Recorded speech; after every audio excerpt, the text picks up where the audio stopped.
Hello love students, सभी के लिए राम राम, सभी के लिए राधे राधे। तो आज हमारा शिक्षण बिंदु क्या रहेगा और आज से पहले हमारा शिक्षण बिंदु क्या चल रहा था, ये हमारे लिए अति महत्वपूर्ण है। क्या है अति महत्वपूर्ण, समझ रहे हो? क्या है अति महत्वपूर्ण? तो जो हमारी शिक्षण प्रक्रिया में जो टॉपिक चल रहा है वो क्या चल रहा था? वो चल रहा था कि संस्कृत की अति महत्वपूर्ण शिक्षण विधियां क्या होती हैं, मनोविज्ञान क्या होती है, हिंदी की जो अति महत्वपूर्ण शिक्षण विधियां हैं वो क्या है। तो इनके बारे में हमारा क्या अति महत्वपूर्ण शिक्षण बिंदु चल रहा था। समझ रहे हो ना क्या चल रहा था? अति महत्वपूर्ण शिक्षण बिंदु चल रहा था। तो आज हम इसी के क्रम में आगे बढ़ेंगे और आगे बढ़ के जैसे संस्कृत है तो संस्कृत में कौन कौन से जो शिक्षण सूत्र हैं, क्या शिक्षण सूत्र हैं जो अति महत्वपूर्ण है, हर बार एग्जाम की दृष्टि से आते ही हैं, 1-2 नंबर में आ ही जाते हैं। समझ रहे हो ना? तो इनके बारे में हम विस्तार से अध्ययन करेंगे। तो अब देखो भाई साहब, पहली बात तो ये कि संस्कृत शिक्षण सूत्र यानी संस्कृत के शिक्षण सूत्र यानी कि पढ़ाने के तरीके कौन कौन से हो सकते हैं, यानी कि हम संस्कृत को किस तरह से डिफाइन कर सकते हैं, कैसे? यानी कि जो हमारी लैंग्वेज, सेकंड लैंग्वेज संस्कृत है, समझ रहे हो ना? सेकंड लैंग्वेज क्या है? संस्कृत। उसे हम बच्चों के सामने कैसे प्रस्तुत करें कि वो सरलता से उसे ग्रहण कर लें। आगे समझ में? तो उसके निम्न सूत्र हैं, उनके बारे में हम विस्तार से अध्ययन करेंगे। एवं संस्कृत की जो प्रकृति होती है, क्या nature, what is nature of Sanskrit language, उसको भी हम आपके लिए विस्तार से समझेंगे। तो देखो भाई साहब, पहले ये तो सूत्र हैं, क्या है? ये तो सूत्र हैं और ये कहाँ अपन के नियम, यानी कि संस्कृत इन नियमन में समाहित रहे हुए। समझ रहे हो ना? जो ये नियम है ये संस्कृत के शिक्षण की प्रकृति है प्रदर्शित करें। तो देखो होता है, पहला सूत्र क्या है कि ज्ञात से अज्ञात की ओर, यानी जो संस्कृत की प्रकृति होती है, संस्कृत की प्रकृति कैसी होती है? ज्ञात से अज्ञात की ओर। जैसे हम पे कोई चीज आवे आवे तो भाई हम विश्लेषण करते करते करते करते एक ऐसी जगह पे पहुंच जाएंगे जो हम पे नहीं आवे, तो ऑटोमेटिकली क्या हो गई ये? ज्ञात से अज्ञात की ओर। समझ में आ गया ना? तो पहला शिक्षण सूत्र क्या हो गया कि संस्कृत की प्रकृति ज्ञात से अज्ञात की ओर होती है। दूसरी क्या हो जाएगी हमारी? ये विश्लेषण से संश्लेषण की ओर होती है। कैसी? विश्लेषण से और संश्लेषण। विश्लेषण को मतलब है तोड़ दो, कोई समस्या आई और हम विश्लेषण करेंगे तो कैसे करेंगे? बस जगह जगह से तोड़ देंगे, फिर वो जो क्या है कि वो अलग अलग खंड में डिवाइड हो जाएगी, फिर हम को विश्लेषण कर लेंगे।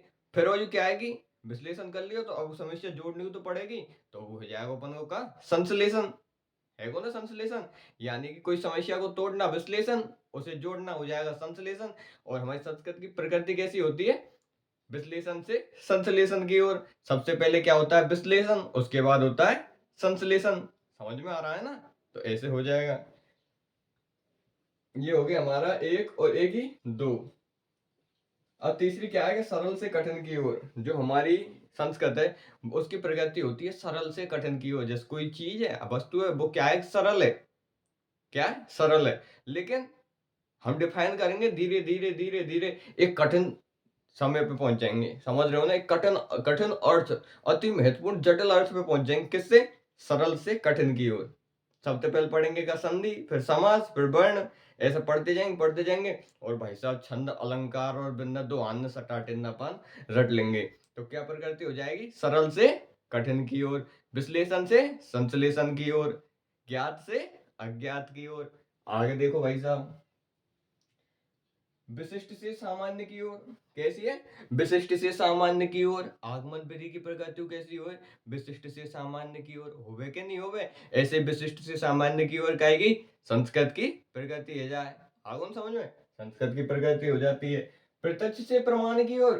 कोई चीज हमको प्रत्यक्ष में दिख रही है, जैसे कोई चीज दिख रही है हमको प्रत्यक्ष में, जैसे वर्ण दिख रहे हैं प्रत्यक्ष में, जैसे कोई शब्द दिख रहा हो प्रत्यक्ष में, लेकिन हम उसे तोड़ देंगे और एक प्रमाण के तौर पे उसे हम समस्या को हल कर लेंगे। आ रहा है कि नहीं आ रहा समझ में? तो ऐसे धीरे धीरे हो जाएगा, क्या होगी ये? प्रत्यक्ष से प्रमाण की ओर हो जाएगी। उदाहरण से नियम की ओर।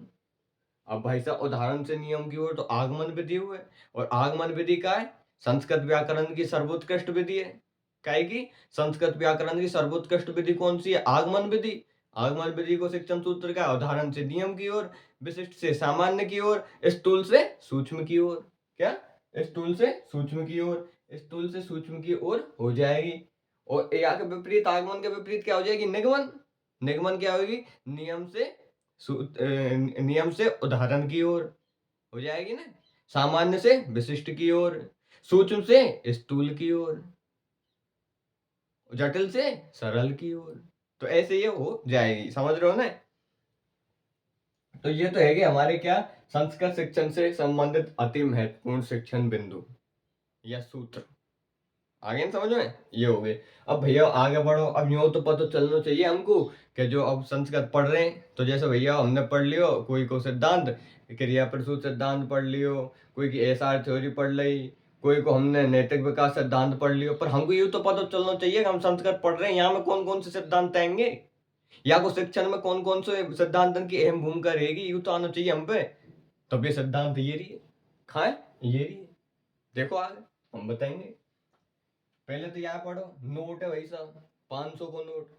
नोट में क्या लिख रहा है कि प्रस्तावना पूर्व ज्ञान पर आधारित होती है। किस पे? पूर्व ज्ञान पर आधारित।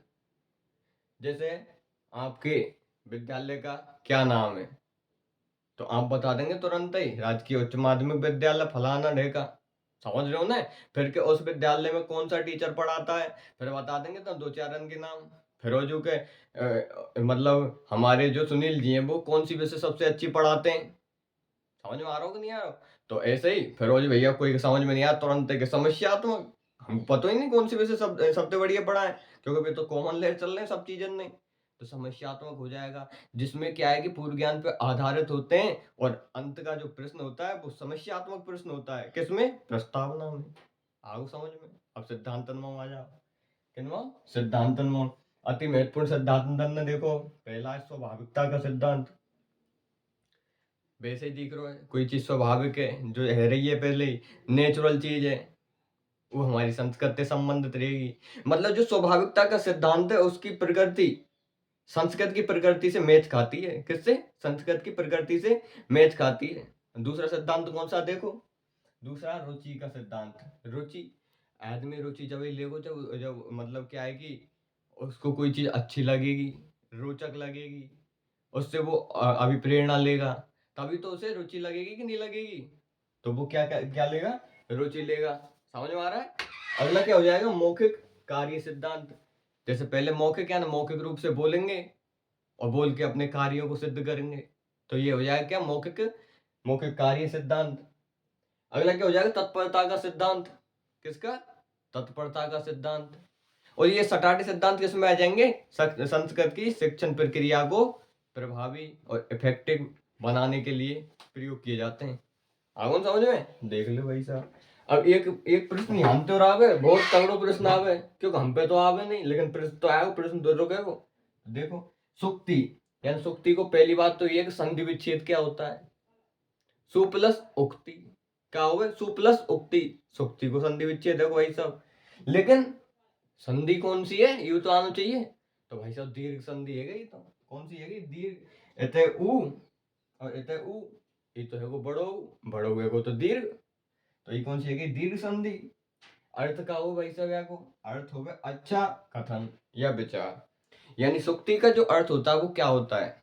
अच्छा कथन या विचार। अब भाई साहब यहाँ तक क्वेश्चन कैसे आवे? यहाँ तक क्वेश्चन आवे कि संस्कृत की प्रकृति कैसी होती है, यानी संस्कृत शिक्षण की प्रकृति कैसी होती है। पहले हम दे दियो ज्ञात से अज्ञात की ओर, दूसरे में दे दियो सरल से कठिन की ओर, तीसरे में दे दियो विशिष्ट से सामान्य की ओर, और चौथे में दे दियो प्रत्यक्ष से प्रमाण की ओर, और पांच ऑप्शन दे दियो उपरोक्त सभी। क्या दे दिया? उपरोक्त सभी। तो तुम टिक क्या पे लगाएंगे? उपरोक्त सभी पे। समझ रहे हैं ना। ऐसे अपन के यहाँ के क्वेश्चन पुट अप हो जाए, और तुम प्रीवियस ईयर के एग्जाम पेपर उठा के देखियो, क्वेश्चन नहीं मिले तो गारंटी लो। लेकिन पहले देखो तो सही कि क्वेश्चन है कि नहीं है माँ, पहले जाओ तो सही माँ, जब पर चलेंगे। तो सभी के लिए राम राम, सभी के लिए राधे राधे। तो जैसे ही आपको क्लास प्रोवाइड हो, तुरंत ऐसे ले और अच्छी तरह से फीडबैक दें, और इसी तरह से मतलब अपनी शिक्षण प्रक्रिया को रोचक बनाए रखें। और सभी के लिए राम राम, सभी के लिए राधे राधे। वीडियो अच्छी लगे तो लाइक करो, सब्सक्राइब करो और कमेंट करो। समझ रहे हो ना। मतलब कमेंट करने से क्या है कि शिक्षक के शिक्षण प्रक्रिया में एक रोचकता आती है। क्या आती है? रोचकता। मतलब वो रुचि लेके पढ़ाता है फिर बालकों को। तो सभी के लिए राम राम।